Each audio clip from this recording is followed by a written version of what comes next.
It's that time. Your fix is here. College football is a year-round discussion with these two. Here's JC and Morgan. Mike Morgan of ESPN and JC Shurburtt of 24/7 Sports have you covered. Beginning right now.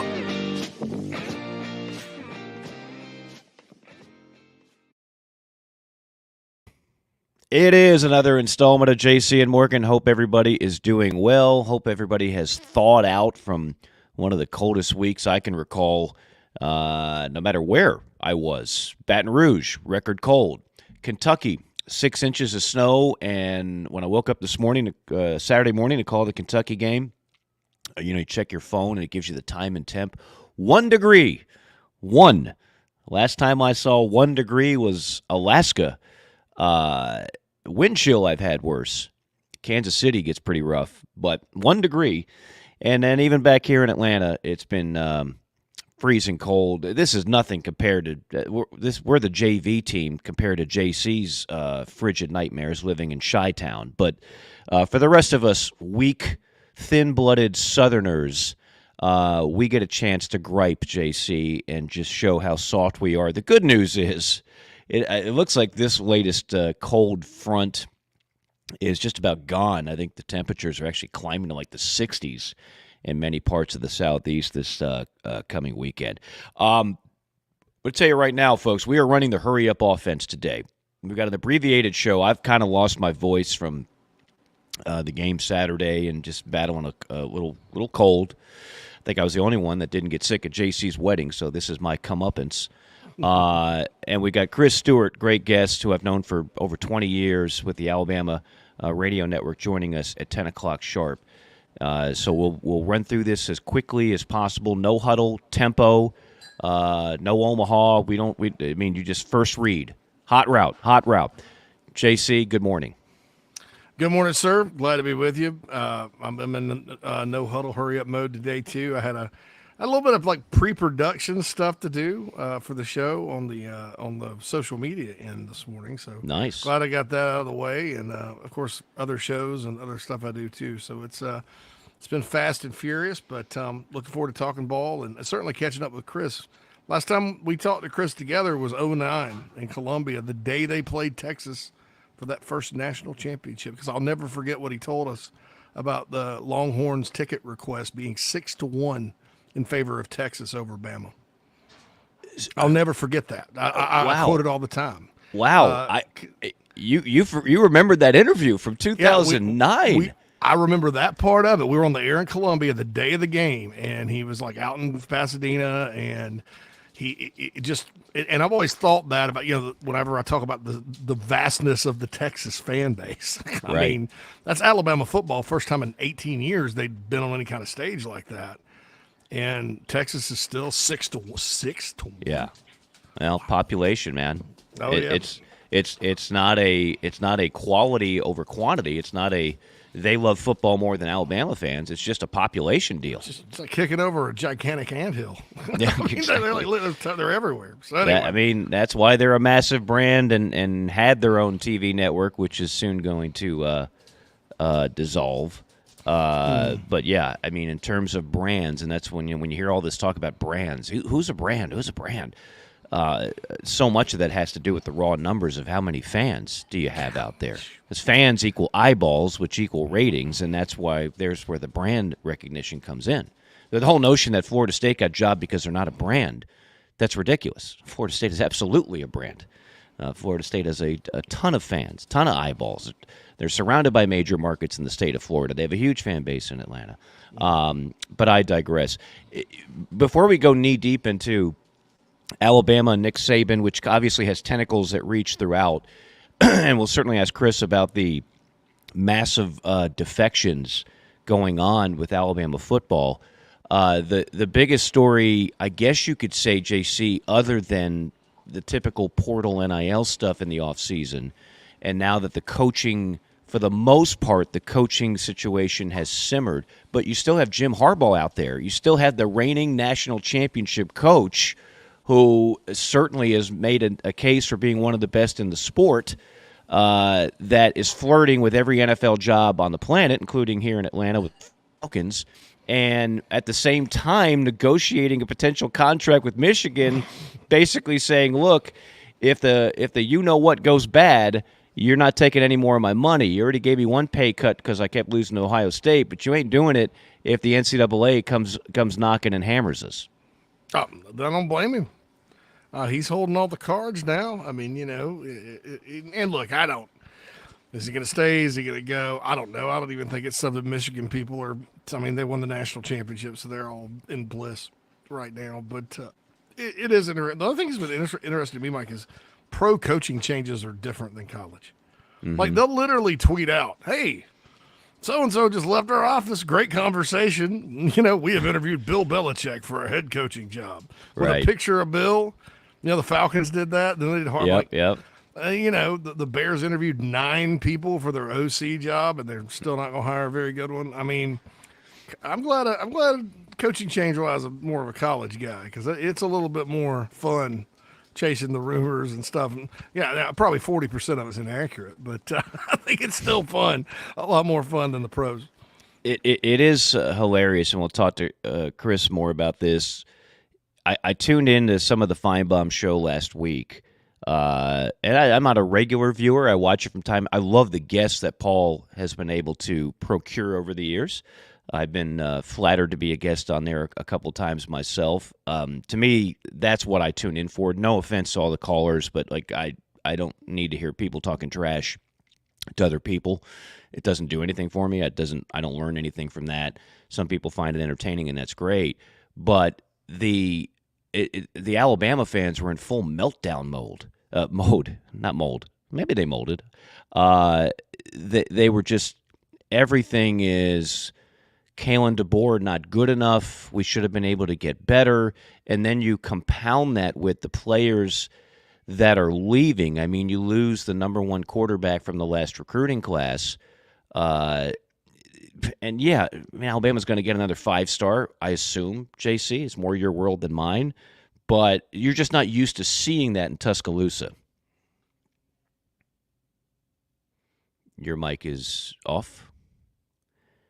The dog was barking and the wife was cooking breakfast. Come on, Red, pipe down. I wanted to make sure I was good, but I threw it on me. But no, Julian Sayin, I guess that's how you say it. Sayin. He goes to Ohio State, by the way. They're pimp slapping everybody this offseason. That's the other story. Yeah. What is going on there? Is it all just money, right? Got it in the JC5, man. No, it's a little bit of caged animal syndrome, not coaching-wise, but right. Like, look, we're tired of screwing around here. And they've had a dang good football team. I mean, how close were they to beating Georgia? Only team that even gave Georgia a game last year. Right. I think they're realizing now the quarterback they had, Stroud, was pretty damn special. Yeah. That's going on. But you lose him. You do have a guy coming in from Washington that's following DeBoer. You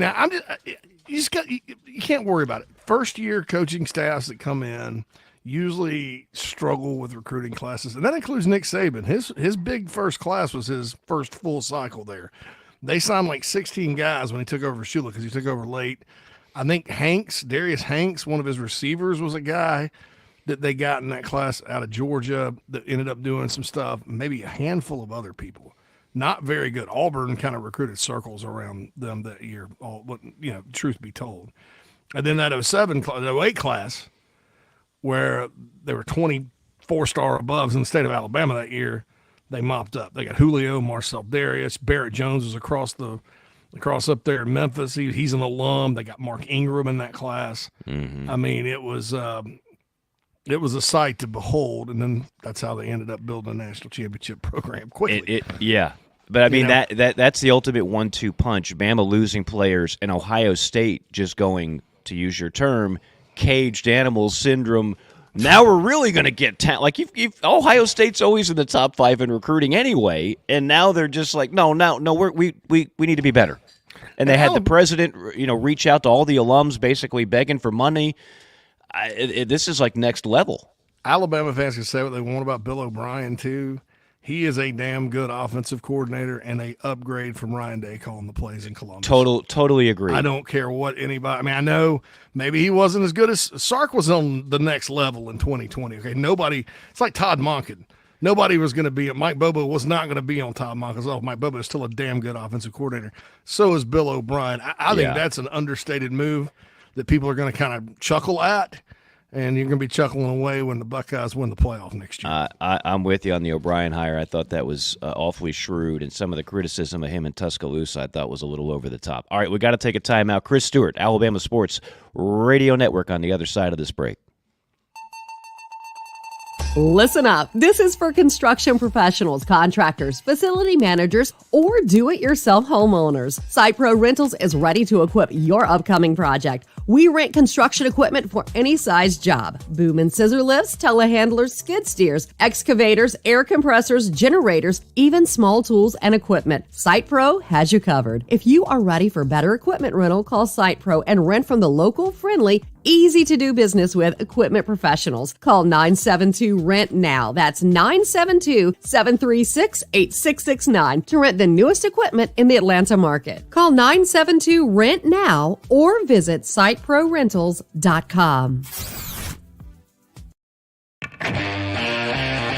Down here in the South, we don't always see eye to eye. While our taste in college football teams, or what sauce, if any, goes best on a rack of ribs, or what to mix with our Dixie vodka might be up for debate, we can all agree there's nothing better than a Southern tailgate.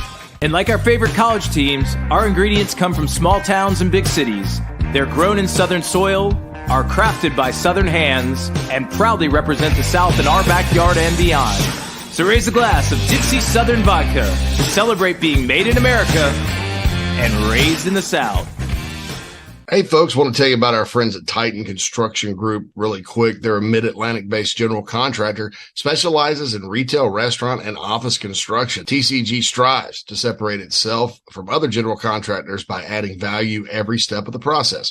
From project budgeting to estimation, value engineering to construction, they focus on those relationships and not the transaction. Titan builds partnerships one project at a time. Among their clients are Starbucks, Crumble Cookie, Blake Pizza, Home Goods, 15 plus years experience, based in Midlothian, Virginia, and contracted in Virginia, West Virginia, North Carolina, and South Carolina. So get on their website, TitanCGinc.com. That's TitanCGinc.com. Get in touch with Brad if you're in need of a general contractor that focuses on going above and beyond for their clients. That's Titan Construction Group, a proud sponsor of the JC and Morgan podcast. South Carolinians, this message is for you, as well as for people in Georgia, Florida, and Tennessee.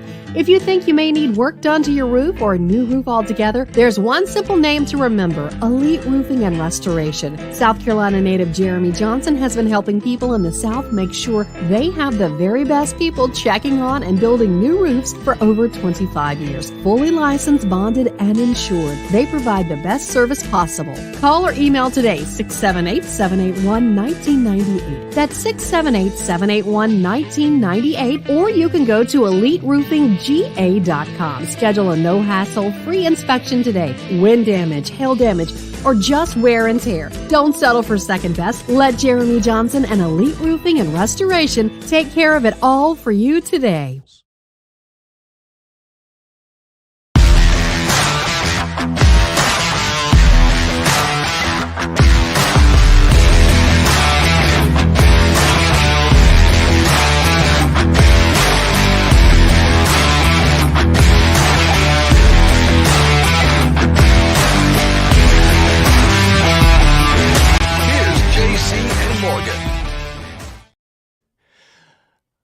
All right, well, that was smooth and then abrupt, but I like it nonetheless as the imaging continues here on JC and Morgan. JC Shurburtt at 24/7 Sports. I am Mike Morgan. Mad Dog Phil Molinax keeping us technically sound. Stewart of the Alabama Sports Network will join us momentarily.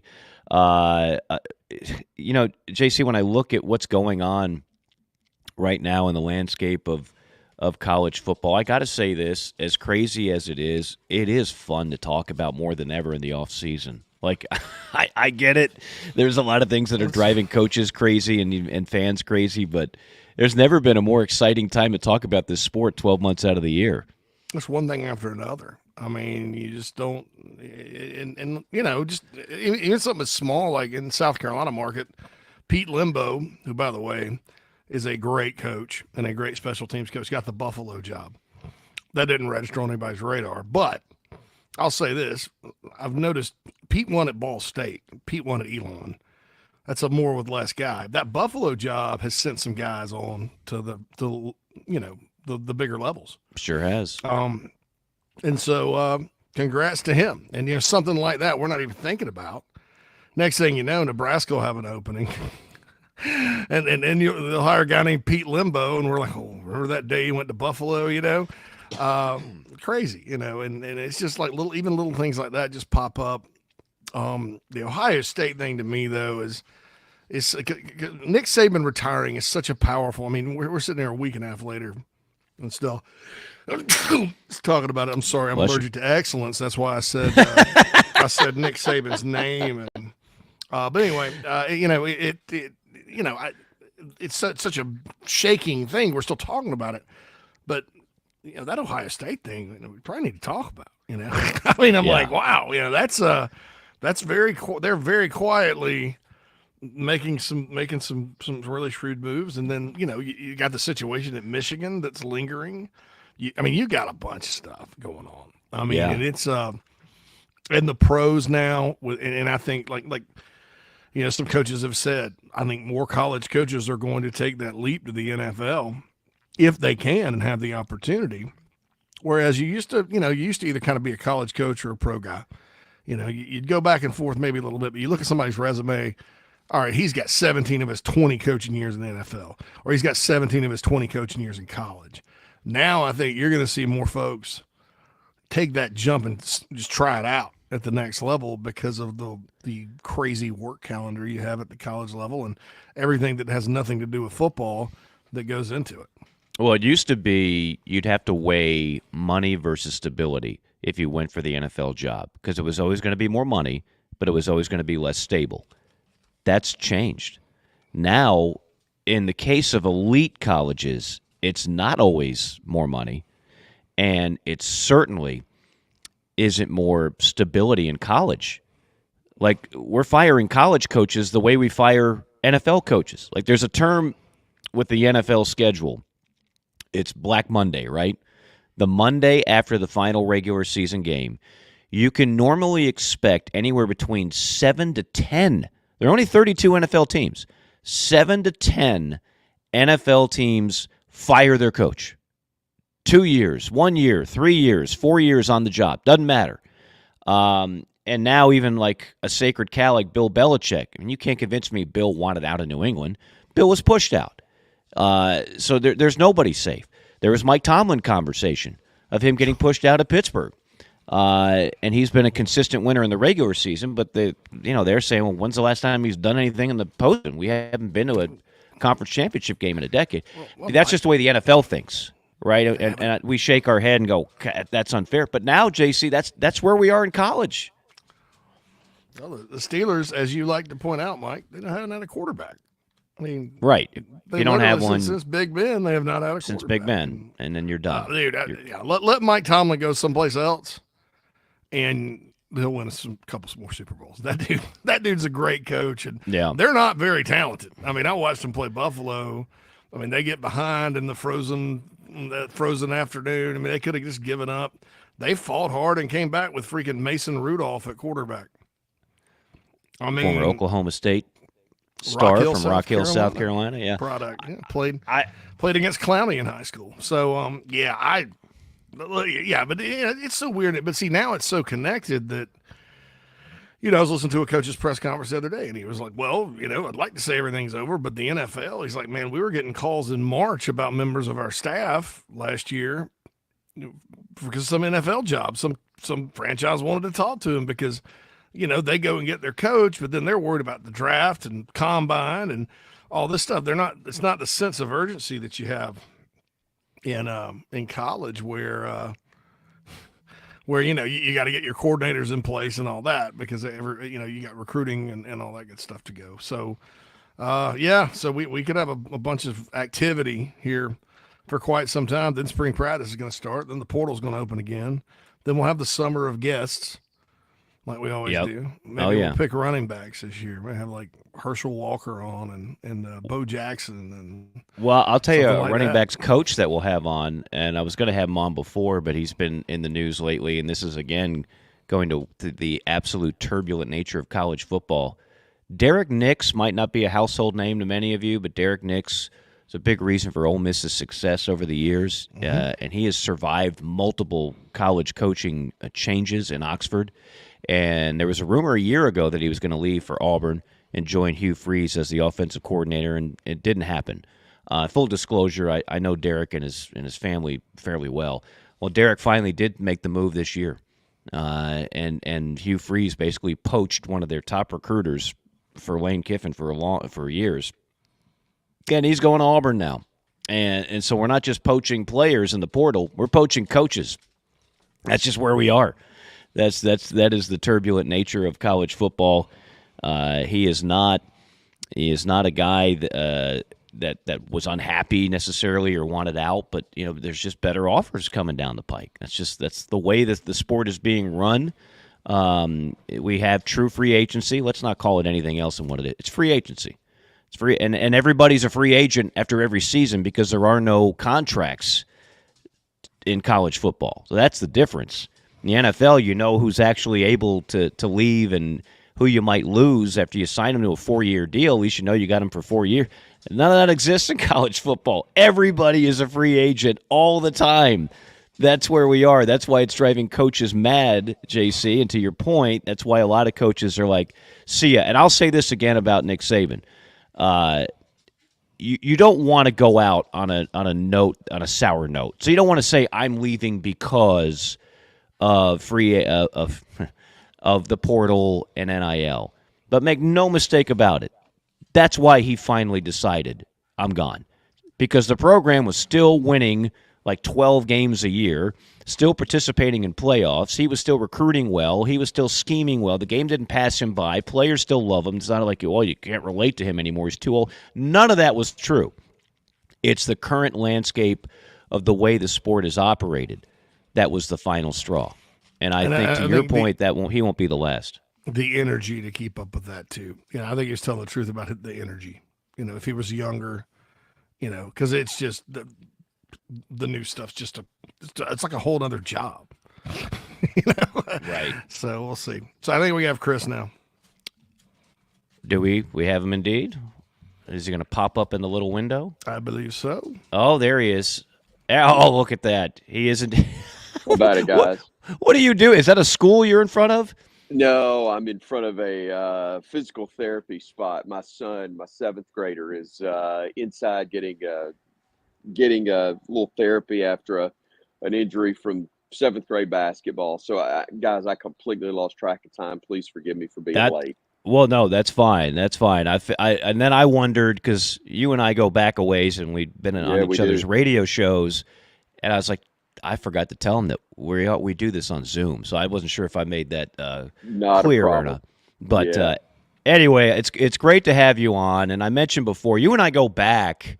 I was talking about this on another show the other day to the year 2000 when we were me, you, and Jeff Dantzler of Georgia were the youngest 3 announcers in the SEC. No. David Crane had us beat.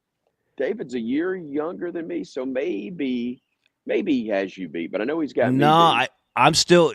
You got a couple years on. I'm gonna stake my flag on this. I think I'm still a year younger than David. But David was not to take away anything from David. David does a great job. Still at UAB, right? Correct. I mean, long time now. Right. But I mean, I'm talking not just baseball, but we were the youngest, but also basketball. Right. Absolutely. You've done men's basketball at Alabama since what, 03? No, 02. 02. Okay. It's my 22nd year doing that. Good for you, man. You've seen a lot during that time, going back to the Gottfried era.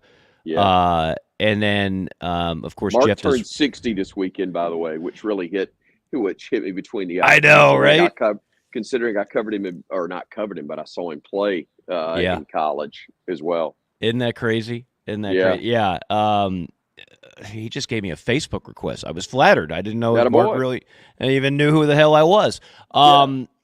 But anyway, I say all that for those that don't know Chris's work, and I know a lot of you do. If you're an Alabama fan, you without question do. For the rest of you that tune in, this is a national show.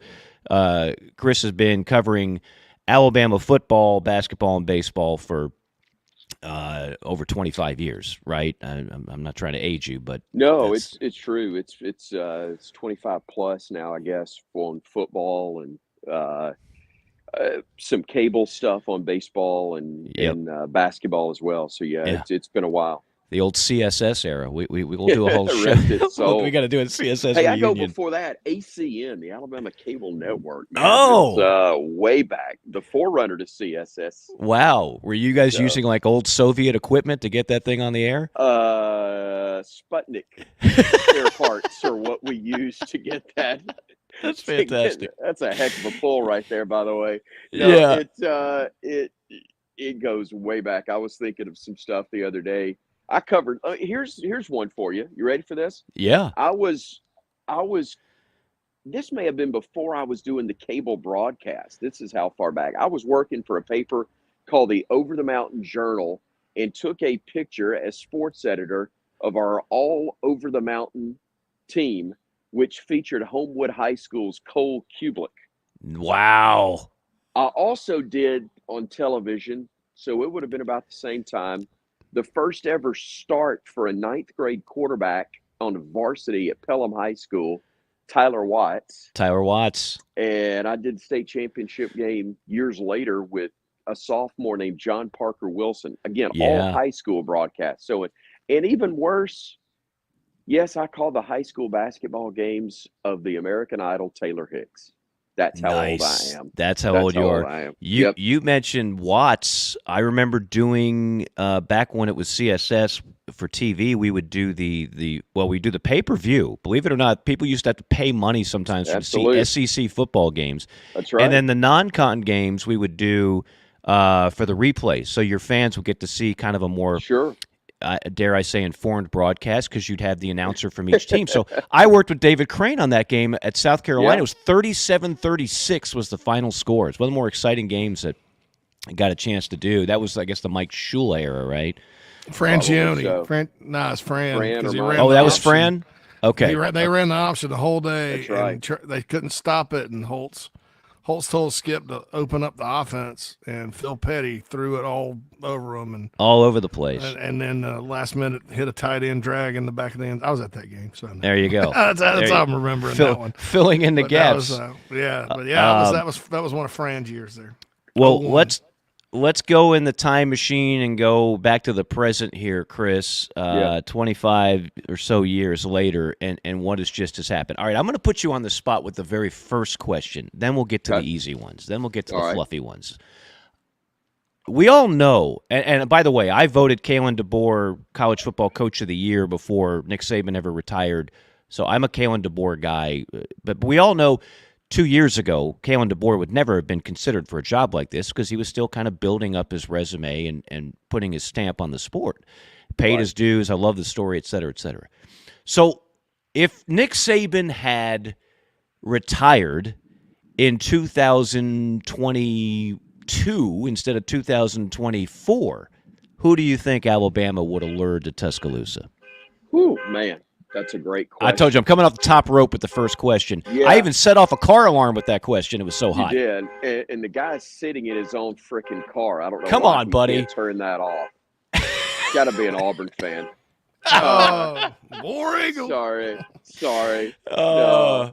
Good Lord, I apologize. But again, the man's literally sitting in his car with the alarm going off. Turn it off. Either that, or I'm witnessing a car theft.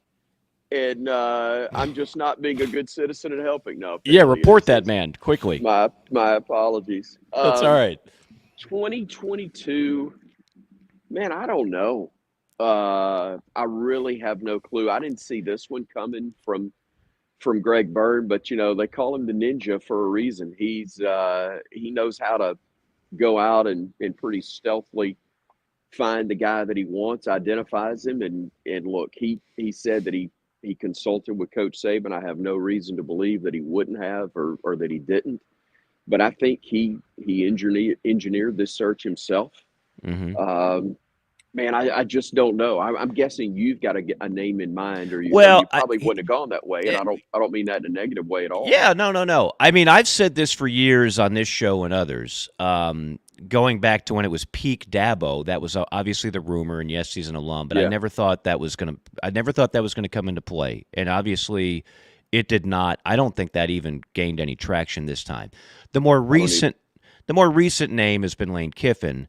And just knowing what I know about his time in Tuscaloosa and knowing what I know about how much he loves Oxford and knowing that 8 wins in Oxford ain't that bad and the fans are okay with that. Lose a game in Tuscaloosa and it's the end of the world. So I eliminated those 2 names over the years. And then I started thinking, Dan Lanning certainly was a name I was thinking they would go after. And the truth is, Chris, and you can correct me if I'm wrong, we're never going to know who else got a phone call, right? No. I mean, if anybody did get a if anybody did, right, else, right. But I mean, if you're doing your due diligence as an AD, and Greg's a sharp guy, like even if DeBoer is your number 1 choice all along, that's not the only person you send out feelers to, right? I mean, that's the way these things typically go. Look, I don't know because I haven't talked with him one-on-one about this yet. It's been a whirlwind. I saw him actually the night before Coach Saban made his decision and his announcement to the team. And I don't think Greg knew. I don't know that he did. We were talking about some other things briefly, but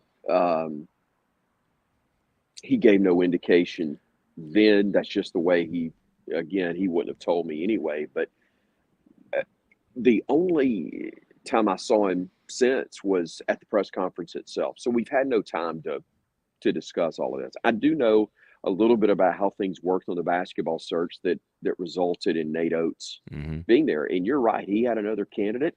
I won't mention the name, but it is very, very familiar. He was going to meet with him. And when he finished the interview, the meeting that he and then Jeff Purinton, who's now the athletic director of Arkansas State, but he was senior associate at Alabama at the time, they went and met with Nate Oates, and they both felt like that it was, all 3 of them felt like it was a match. Jeff and Nate from the Bama side. Nate wanted the Bama job. They all slept on it and decided to meet the next day. And this other candidate they had a meeting scheduled with that day, and Nate and Jeff looked at each other and said, I don't really think we need to talk to anybody else, do? And he said, no, this is our guy. And they locked him in. Right. And I will simply say that coach they were going to meet with wound up at another school within their region of the country and has done well, but they got the right guy. Yeah. And look, sometimes it works, sometimes it doesn't. I really like everything I have seen and heard about him. I spent 30 seconds with the man. That's it, one-on-one. That's all I've spent talking to him. I'm not going to sit here and pretend that we've been able to develop a relationship. He would know me, as my father would have said, from Adam's house cat if I walked up right now. But I was really impressed, but also some colleagues of ours, Mike, is the I know same guy. Is he still in the car? Guy, he's got jumper cables. The battery doesn't work, but God love him, the dadgum horn does. So anyway, come on. This is entertaining. Don't be distracted by this, Chris. This is actually entertaining to see you go through this. As you know, there's not a lot that rattles me, but Albie's over here ticking me. You're unflappable. You're going to get through this. No, I've been flapped. I promise you that. So anyway, what was the question again? Well, you were DeBoer. You were talking about meeting, not knowing him yet. Yeah, right. But I know a lot of guys that you and I know well reached out to me and said, "You're going to love this guy." Yeah, they've dealt with him. They're impressed with him. They know who he was. I'll tell you something that I do like, and you referenced this 2 years ago, didn't know who he was. I'm not so sure that 6 months ago I would have known who the guy was, or 6 weeks ago I would have known who he was, even though he had great success at Washington. The thing is, though, there are a lot of people, Mike, that will look at the NAIA championships and won't find that overly impressive. I called two of them. I called a baseball and a basketball national championship for Birmingham Southern in the Right. NAIA. At the highest level of that organization, the teams that are there, the coaches that are there are, in my opinion, as good or better than more than 2/3 of what you face in NCAA Division I. Mm-hmm. There are programs that run themselves at the highest level, and their teams can compete with almost anybody. Maybe outside the top 20 of Division I, they couldn't compete with. But you know what? In football, especially, most teams outside the top 20, 25 of NCAA Division I can't compete with those teams either. Not in the top 10. So, To your point, those are really good coaches. Somebody got on my nerves. I'm not going to say who because everybody on this set here knows who he is, but was saying, yeah, none of that matters. I mean, nobody cares what he did at NAIA. And my point was that that's an ignorant statement because No question. Because you're dealing with equal. Nobody has a huge advantage at that level. My Jimmys and Joes are the same as your Jimmys and Joes. That's right. My weight room is the same as your weight room. And therefore, if I'm going to win a bunch of championships, I'm beating your rear end with the same level of talent. So absolutely it matters. The guy can flat out coach. That's not the question. The question becomes, can you recruit at that level?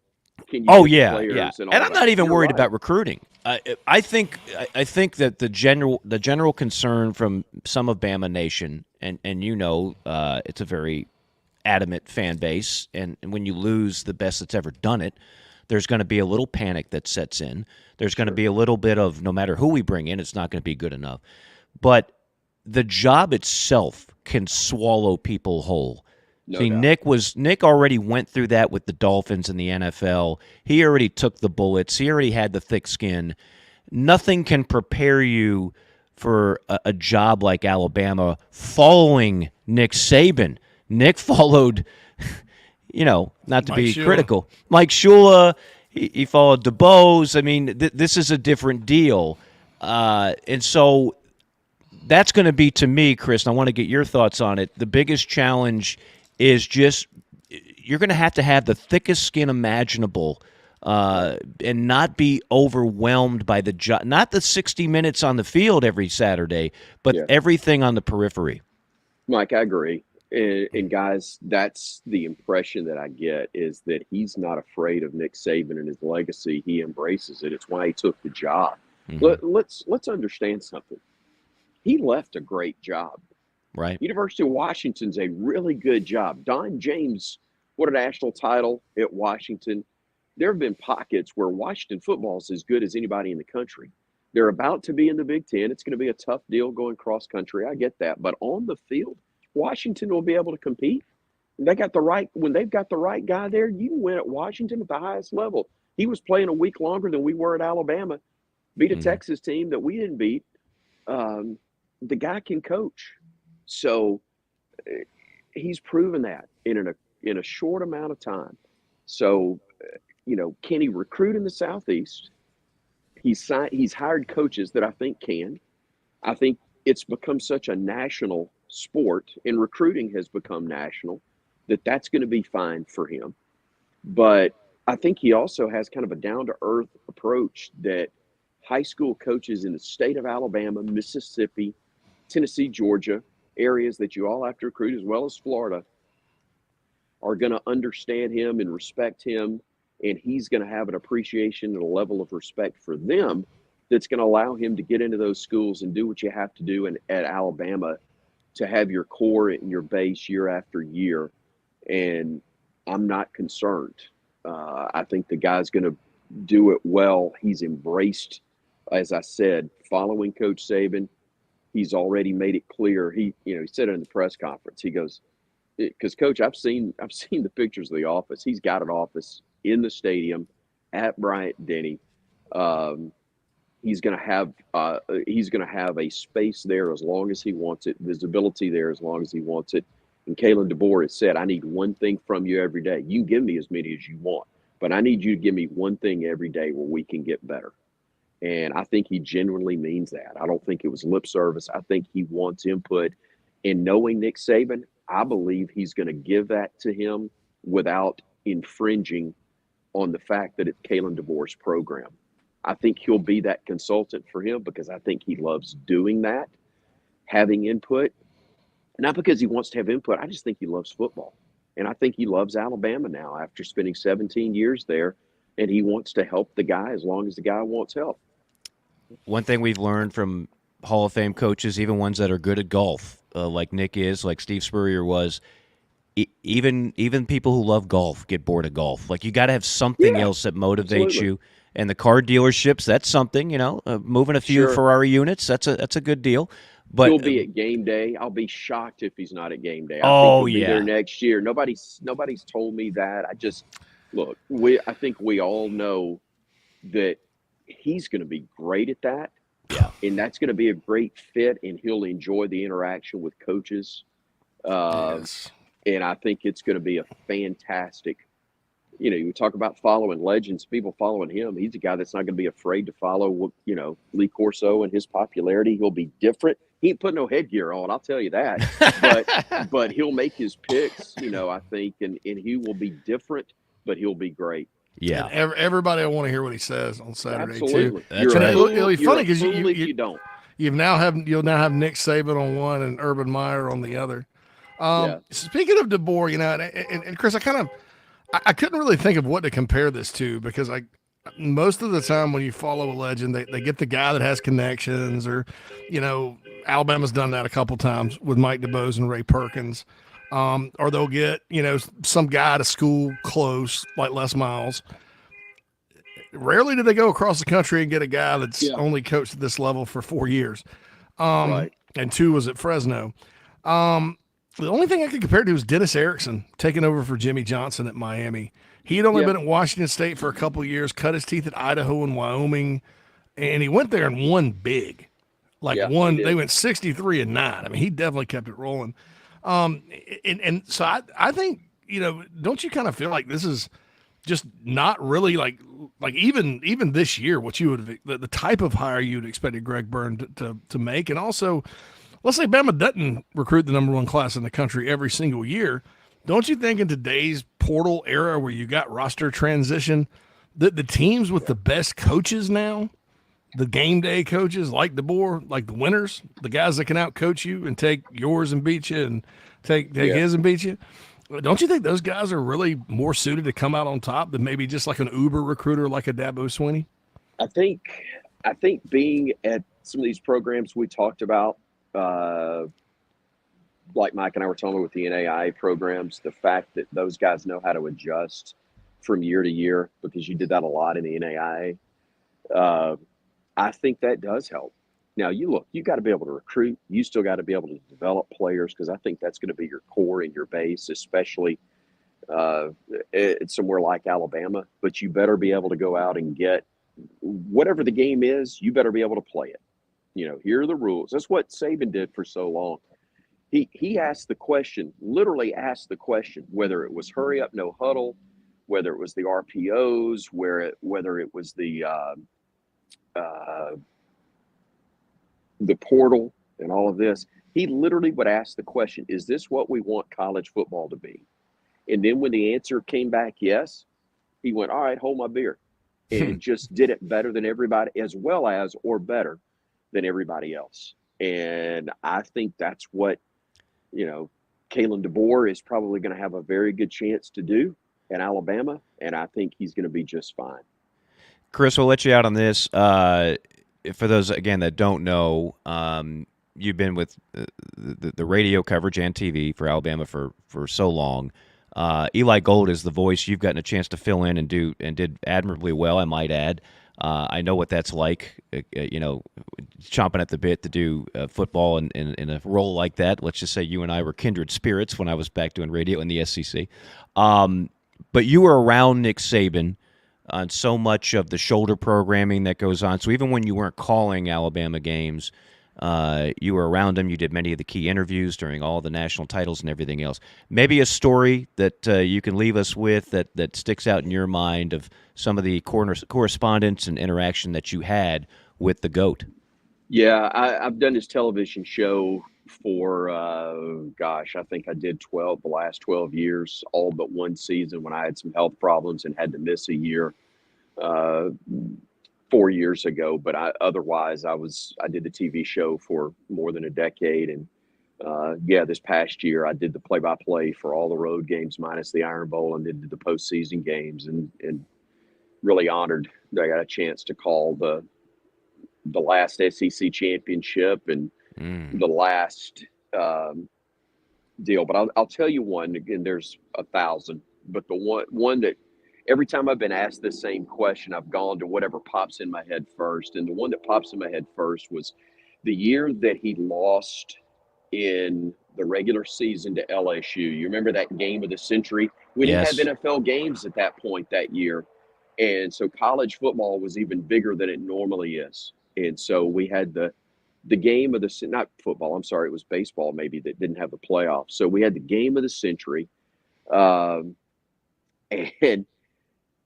it turned out to be the game that didn't matter because Alabama got the opportunity to play LSU again, and they beat them in the national championship 20-0, I think. The first one was 9-6, right? First one was 9-6. Yeah. And I was in the locker room after that game. And, everybody talks about the blow-ups with Nick Saban. But those were so few. Now, they're all memorable. And again, if there are eruptions, his were always Mount Vesuvius. I mean, it was just, you never forget them when they happen. But this was one of the few occasions after a loss that I ever witnessed. But this one was, I think, very typical for those of us that were privileged to be around it. Everybody's down, everybody's so low, it's like the season's over. And he told them, he said, guys, I just want you to understand. He said, this is, I know how disappointed you are. I'm so proud of you. You played so hard. It was a great effort, but you need to understand, he goes, they got some tough games ahead, and there are some other scenarios that can happen where this team can still get where you want to be. We can still get to the championship. Some dominoes are going to have to fall, but there's some tough ones ahead, and we got to go to work tomorrow, and we've got to get ready because you're going to get another opportunity. And when that opportunity comes, we got to be ready. And man, if the dominoes didn't fall just right, just the way he said, and Alabama got their chance, and they were ready when that chance came and took advantage. And that was just, again, in the disappointment of that moment, to see them respond the way they did was amazing. And it seemed, I was just going to say, it seems like that was a trend throughout Nick's time. Sure. Every time you lost a game, sky is falling, boom, win the SEC championship. Right. How many times did guys write that his career was over, that he was done? I mean, they wrote it after each of the Ole Miss losses, and he turned around to Hugh Freeze, and he turned around and won the championship both seasons. Right. There's just, the guy went out on top. He had the lead with 4 minutes to go in the national semifinal, and truth is probably beats Washington just like Michigan did if they win that ball game. So he's the guy's amazing. I'm glad he got to go out at the top of his game still. In fact, it may have been his best coaching job this year, to be quite honest. But I'm glad he's getting to enjoy an opportunity to enjoy retirement, and he and Terry have earned it. And there's no way Alabama could ever repay what he did to rebuild the confidence and belief that Alabama can be great once again. And he's left it in a condition where it can continue to be among the elite in college football. That's the beauty of it, Chris, because I talk so often, when you hire a legend, and I don't know if you would have called him a legend when he got the Bama job, but he was obviously very good and very coveted. Already had a title. Already had a title, right. And typically when you hire a legend, it rarely ends well.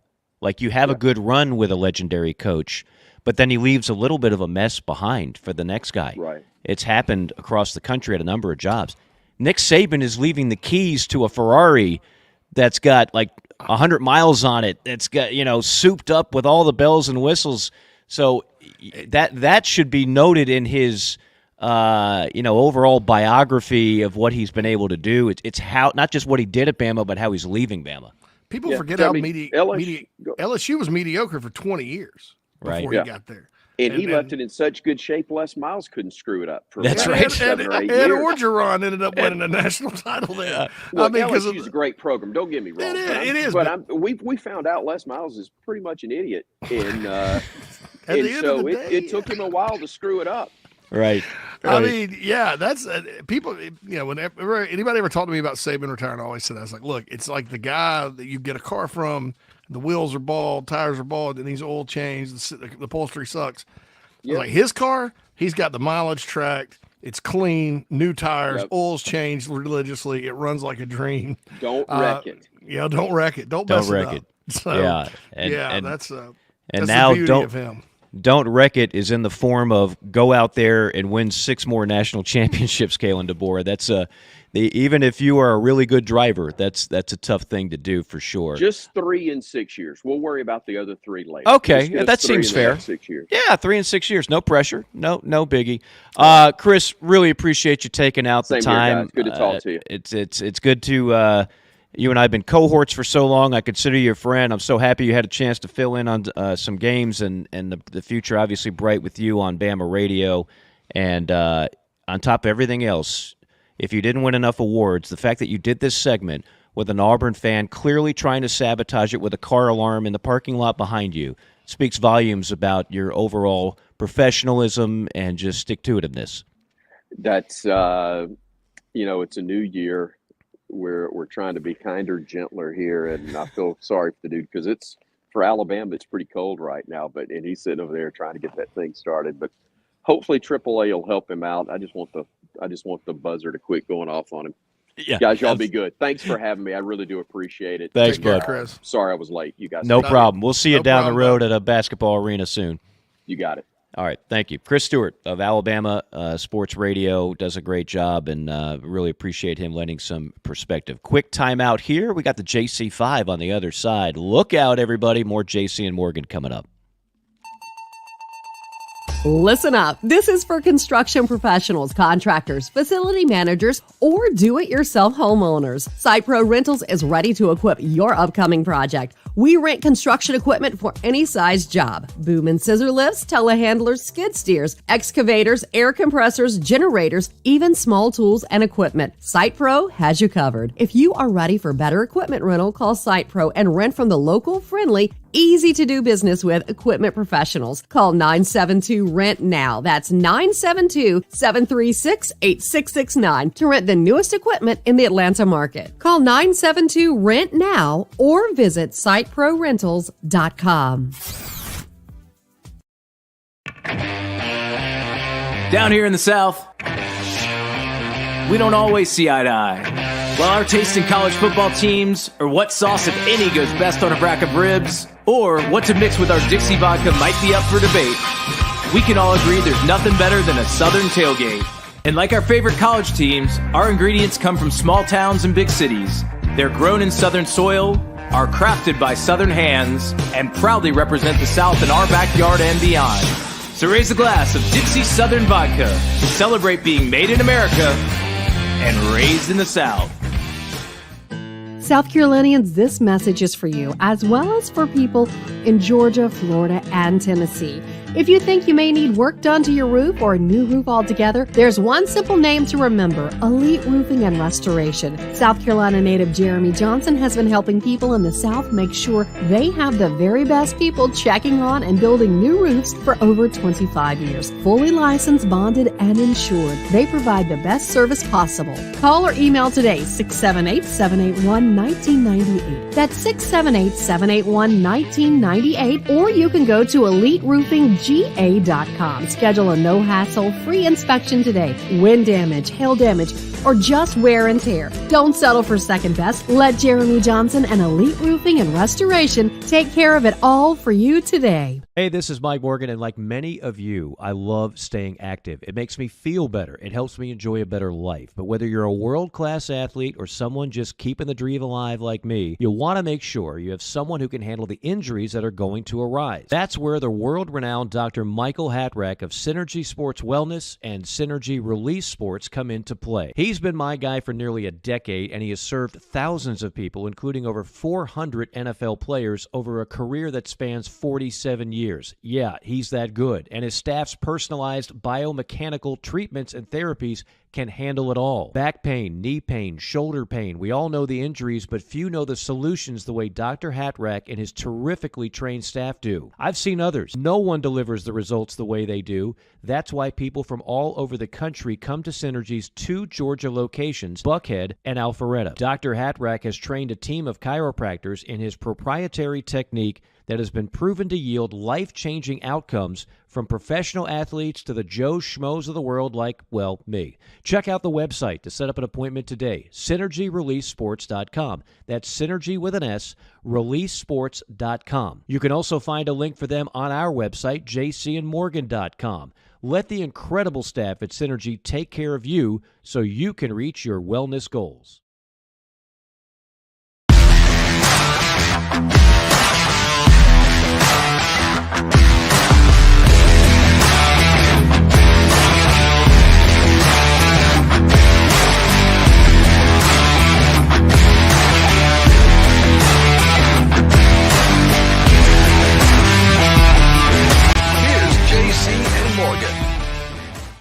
Back with you for the It's final time segment of for the top JC and topics Morgan. in the sport. We bring the JC5. We will do that in just a second, Mr. Producer. I do want to remind everybody, Site Pro Rentals, when renting equipment, important to have local, easy-to-do business with friends in the industry who carry only the newest equipment and create efficiency for you and protect your job site. The team at Site Pro can do just that. When reliability, service, and transparent pricing matter, you need to use Site Pro Rentals. Give them a phone call today, 972-RENT-NOW, 972-736-8669 for better equipment rentals.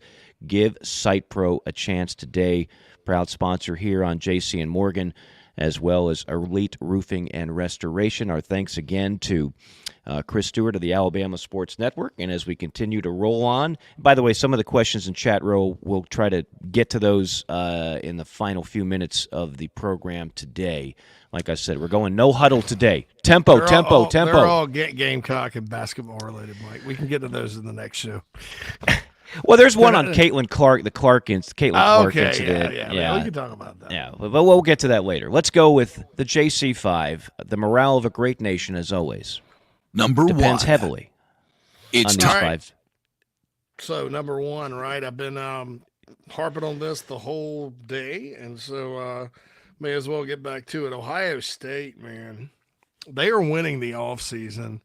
And I just read there's speculation, and I'll say this is speculation because 9 times out of 10 when a number for NIL gets public, it's not even close. Like it's way on the lower end. But they're speculating they spent $13 million NIL-wise this offseason. I don't know about all that, but Quinshud Judkins, everybody thought he was going home to Auburn, Alabama. Nope, he's going to Ohio State. Caleb Downs, everybody penciled him in for Georgia. Nope, Ohio State. Julian Sayin leaves Alabama. Oh, Ohio State. He hires Bill O'Brien. Ryan Day, somebody called and asked him if he was playing. He said, hell no.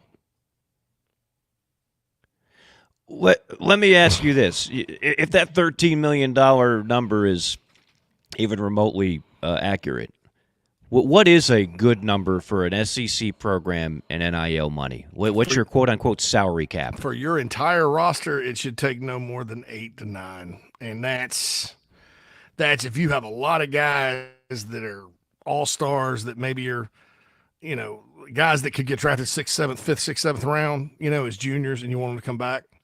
or you have a quarterback that is kind of teetering and want to come back, that's not 13 is very high. I mean, I think 13 you could do a whole athletic department for that.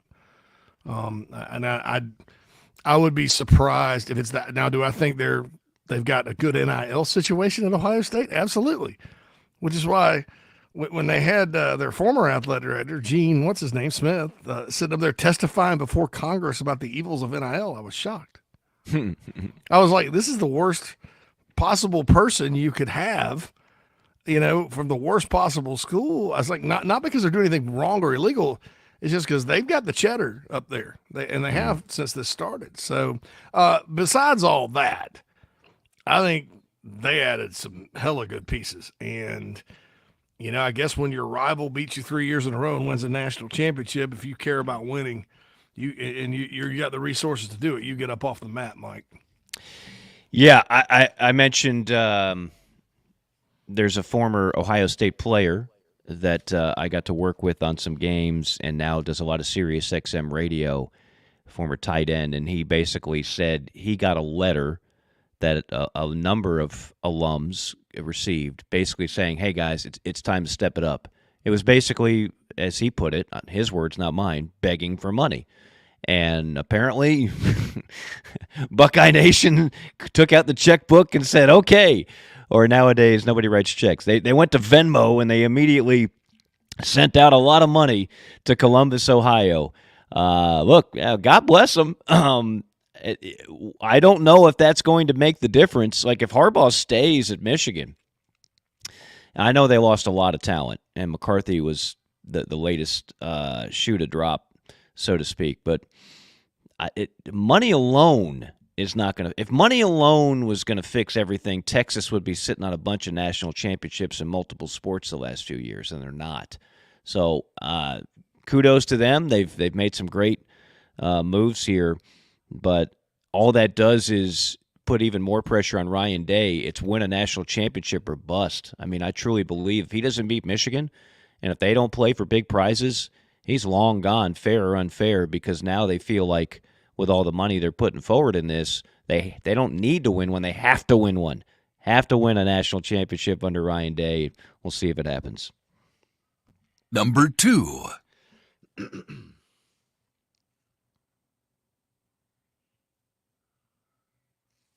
Microphone. JC, your mic is cut off. Mute button. Number 2 is going to be a beauty. So there we get go. to the point where I'm doing well muting my mic so you don't pick me up rustling papers and then I forget about it. All right, is longevity dead in college coaching? And, we talked to Shane Beamer last week, or y'all did on ITG, and he mentioned his dad. His dad got to year 6 at Virginia Tech and went 2-8-1. It didn't pick up until year 7 up there. They stuck with him. He's a Hall of Famer. That absolutely is not going to happen now. But with the pressure and the win now mentality and everything else, do you see tenures getting shorter and shorter with college coaches? Without a doubt. Without a doubt. By the way, the most interesting thing Shane Beamer said on ITG a week ago, part of the prominent Chief Sports Network, check it out, was that Saban was on the coaches' conference call the day before he announced his retirement. So to say that he was wrestling with that decision would be an understatement. Mm-hmm. He's on the conference call talking like a guy who's ready to coach in 2024, and then less than 24 hours later, he decides, no, after further review, I'm done. No, I think this is, we're seeing it. We've seen it a lot in basketball. When a Jay Wright leaves Villanova, like I was watching a channel surfing and I saw a Villanova basketball game, and what was significant about it is that they put the camera on Jay Wright in the stands, right? He's not on an island.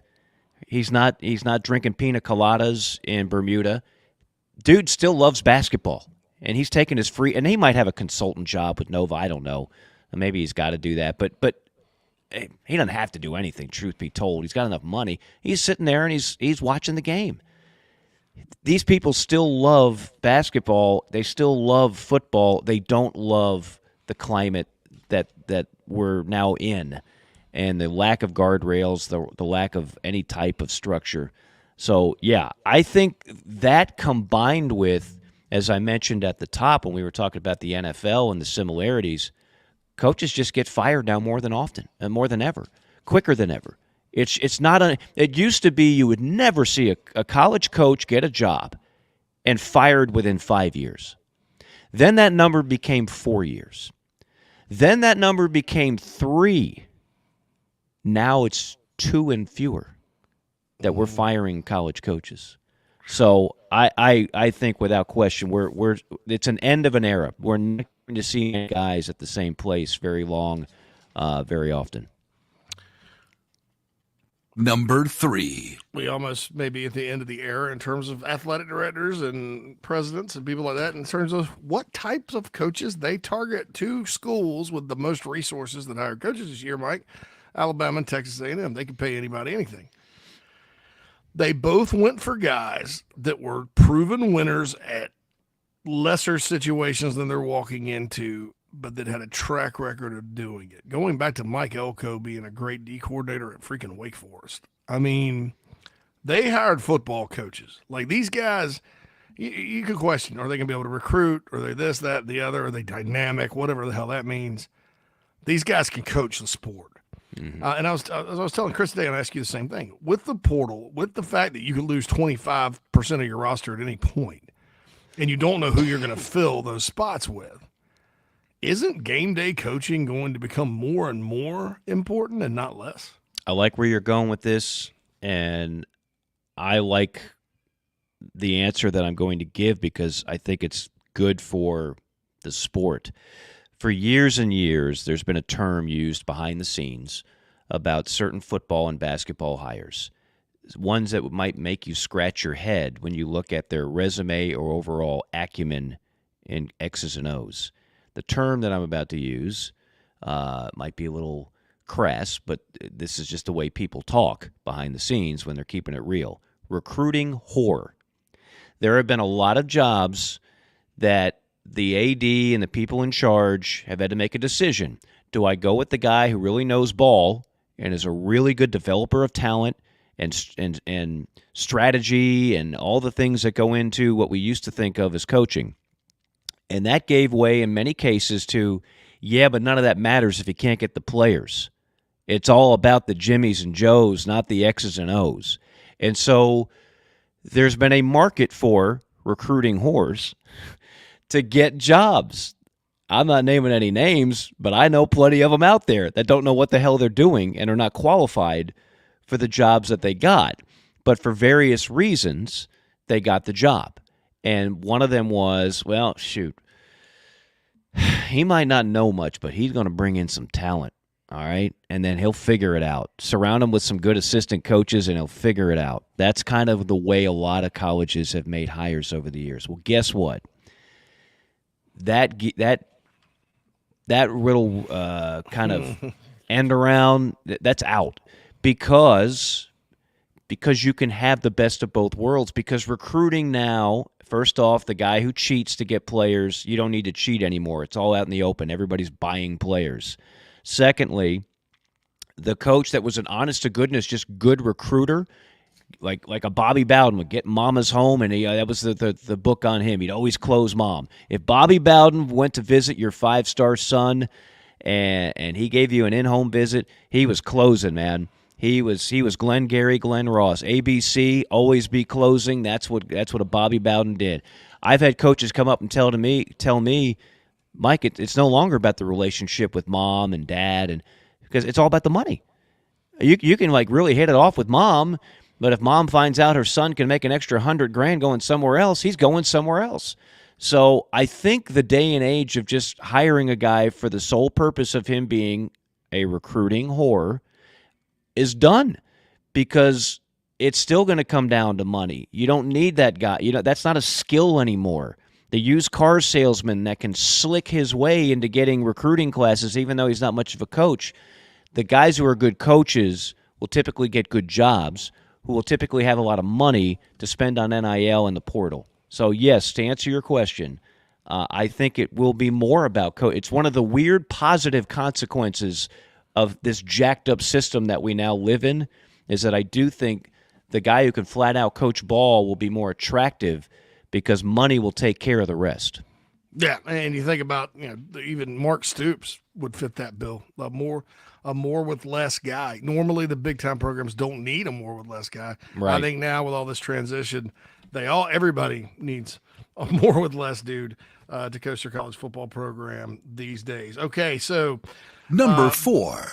Crawford had a thing. Next head coach to win a national championship. Ryan Day, Dan Lanning, Lane Kiffin, Mike Norvell, Sark, or Brian Kelly? This is a great question. You're talking about Brad Crawford of 24/7 Sports. Oh, yeah. Encourage those of you who are fans of college football. He's one of the better national guys out there. Yep. He's good with it's list season for him. He's got to have all these lists. And I like got to have a good list. Lists get clicks, and they give us something to talk about. In the interest of the no huddle tempo offense, I'm going to be quicker than because I could break all these down. Kiffin, no, only because it's Ole Miss, and I just think it's really hard to win a national championship at Ole Miss. Half a century of tradition will tell you that. Sark, Norvell, Kelly, Lanning. Gosh, this is really, really tough. I will say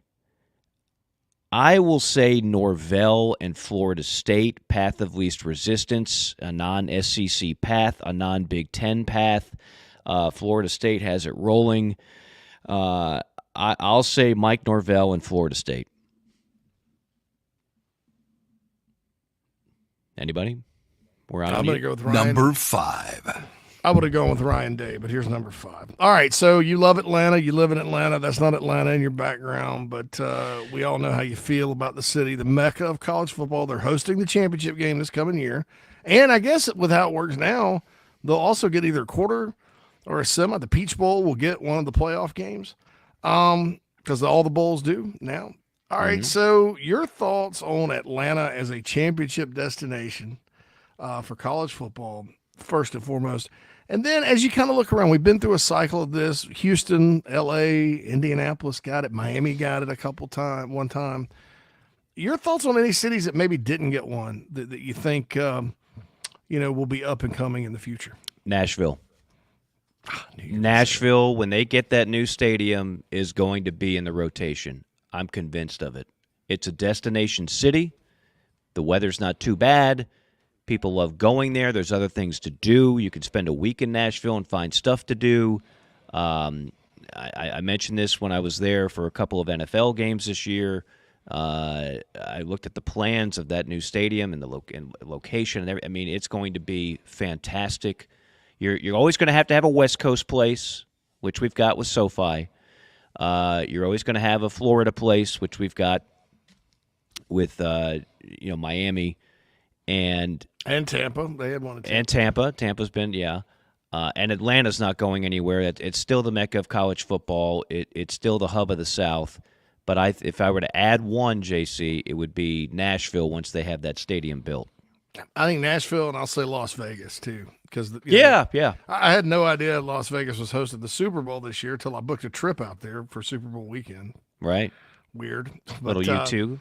A little U2 concert. Then I found out, it's Super Bowl weekend. And then I was like, where is the Super Bowl this year? Yeah. It's in Vegas. So it's in Vegas. That'll be fun. But I think Vegas out west, and, they've had the Pac-12 championship game there. I think they'll have a Final Four there before too long and all that. So, yeah, I'm with you there, man. Nashville's going to start hosting a lot of stuff once they get the stadium up. So, good JC5, good solid topics. Good, solid everything today. Our thanks to Chris Stewart.